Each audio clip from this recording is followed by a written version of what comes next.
Welcome to Tail Talk Grooming Chronicles with Hound Therapy, the podcast where we talk all things pet grooming, daycare, academy, and more. Hosted by Shannon and Tanya of Hound Therapy, serving pet owners across North Texas. We're here to share expert tips, hilarious pet stories, and the inside scoop on keeping your furry friends happy and healthy. Our motto, humanity over vanity. And don't worry, we don't bite. Let's get started. Who let the dogs out? Who let the dogs out? From unforgettable messes to unpredictable moments, Shannon and Tanya share the grooming nightmares that taught them the biggest lessons and the stories they'll never forget. Welcome back, everyone. I'm Sophia Yvette, co-host and producer, back in the studio with Shannon and Tanya, professional groomers in Hound Therapy. Hi, ladies. How are you feeling today? Oh my gosh, we're good. We're excited to talk about some of these. We were reminiscing. Oh yeah, and I'm excited to be a part of this moment. So I don't we're know. gonna go ahead. Yes, we're gonna go ahead and dive in here. Today's topic is grooming nightmares that groomers never forget. What comes to mind for both of you? I'll let Tanya take the first one. Oh. I have so many. Mine would. I'm not a big creepy crawly kind of girl, so we're gonna start with that. Um, Samantha and I were shaving a dog one day. He's not the greatest dog, but he was decent. Matted to the bone, and we had to shave the top part of his forehead, and we shaved it, and there was about 100 fleas just go Like fireworks. like fireworks. So I always he's the firework flea dog. And when we get fleas in here, we don't do fleas and ticks, but We don't do bugs. yeah, and we don't want them in here. We're not inviting them in here. We have to stop everything that we do. We have to clean the cage. Every dog has to go away. If that dog was sitting next to another dog, then we have to stop and remove all of the animals. Everybody has to have a flea bath. We have to have somebody come out and spray.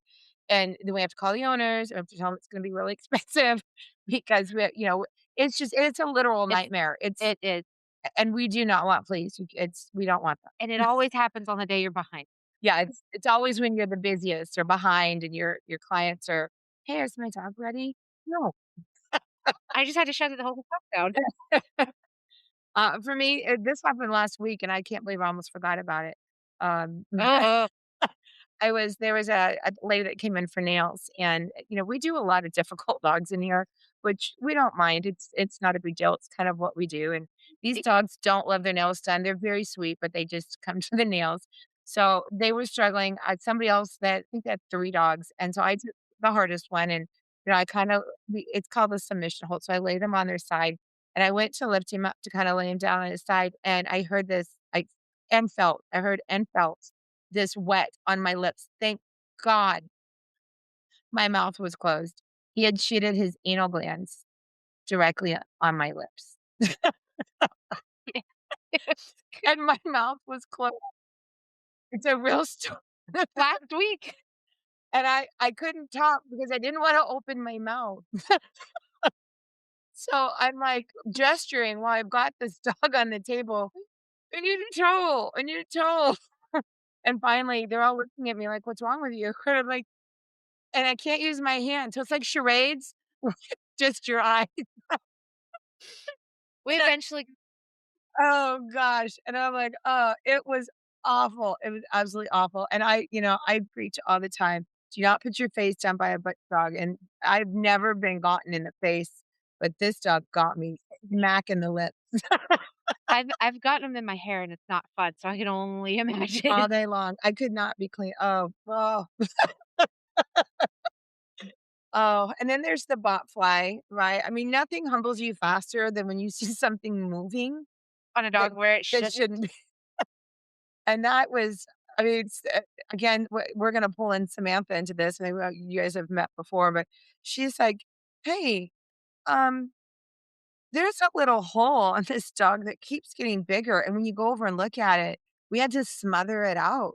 I mean, But, But like, if you look at it, it almost looks like a pimple, and if you squeeze it, you can see something moving in it.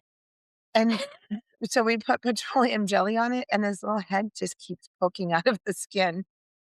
And the only way to get it is to grab it with hemostats. So And you you've just gotta gotta wait for the bot fly to come up and enough then to grab it. grab it through Vaseline, which is really slippery. So you've gotta use your hands too. Yeah, it's grooming is not, for the faint-hearted. No, or the luxurious life, like, No.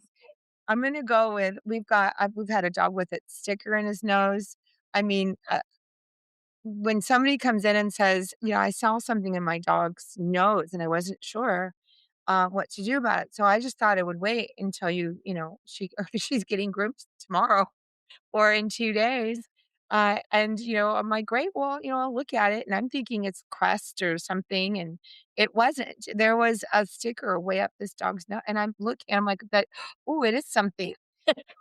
So you call everybody over and you look, and now, we're part doctors and nurse and dog therapists, people therapists. We've had dogs that come in here with worms that nobody knew about. I a young boy, mom dropped off dog, boy picks up dog, and I'm not gonna say who or what kind of dogs because they all know who they they know who they are. and I said, "I think your dog has worms." And "How? How would you think that?" I said, "Well, because they're crawling out of his butt." Yeah, I mean, you can see them. 'Em, they're real long and flat, and it's not a big deal. I mean, it's just a worming Yeah, medicine. It's not they go heartworms, away it's not. fairly easily. Yeah, but nobody wanted to see it, and they picked up the dog, and you couldn't see it right away, and then this boy comes the child picks up, who's 16, and says, "Can I have a towel?" He said, "I don't wanna put this on my seat, there's worms on it." And he almost was throwing up in my shop. It was so funny. Just I don't know if it's just because he was so young, but that I mean, I just nightmare. It's a nightmare. Uh, dogs in heat. Yeah. W if you've ever thought about not getting your dog spayed and not so much neutered, well, you know what? I'm gonna go with neutered because we've had it on both spectrums. Yes. We've had really excitable boy dogs in here, and I mean really excited to the point we've had to separate them and let them calm down because, you know, they it they're overly excited. Yes. And it's just messy and it's Boy gross boy to look problem. at. So that dog has gotta be gone. For the female dog, if, people don't realize they're in heat, especially if they don't get groomed on a regular basis, when you're shaving or that dog sits down, I mean, it's just not a pretty sight. Yeah. It's like It's it's a legit flower, and messy. a messy flower, and it's not pretty, and it really does drive all of the dogs nuts.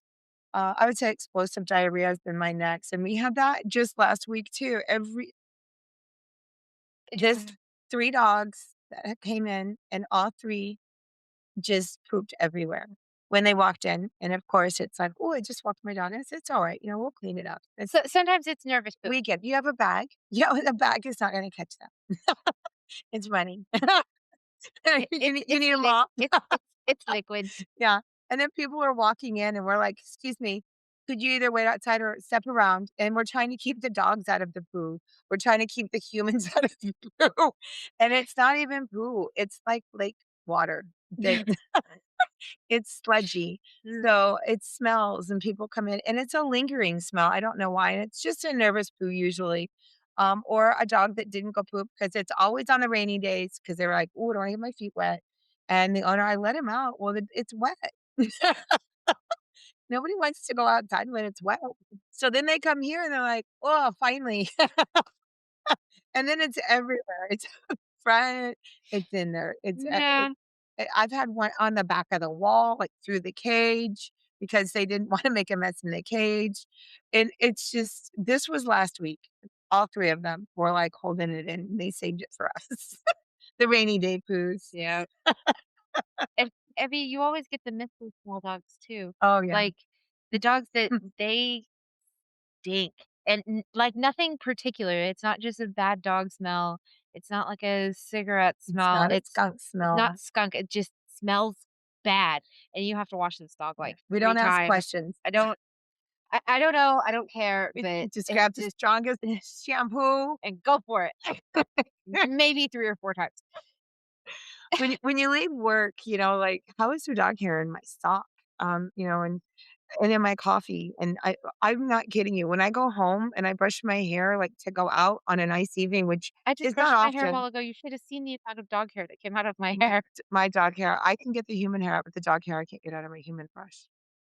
And it's everywhere. It's because it's stuck in my hair. Not really a night. Gross. So if you there's those just a few nightmares, and those are just a few of our reminiscing stories. There's many, many more. We love what we do. We do it for a good time, not a fun. Wow. Well, thank you both for sharing those stories. Always insightful and definitely entertaining. I think we'll definitely have to make a part 2 of this. We'll see everyone next time. That's a wrap for this episode of Tail Talk with Hound Therapy. Ready to book your pet's next groom, daycare stay, or grooming academy tour? Call us at 469-367-0009. That's 469-367-0009 to schedule an appointment. Or visit us online at www.houndtherapy.com. Serving North Texas with expert pet care.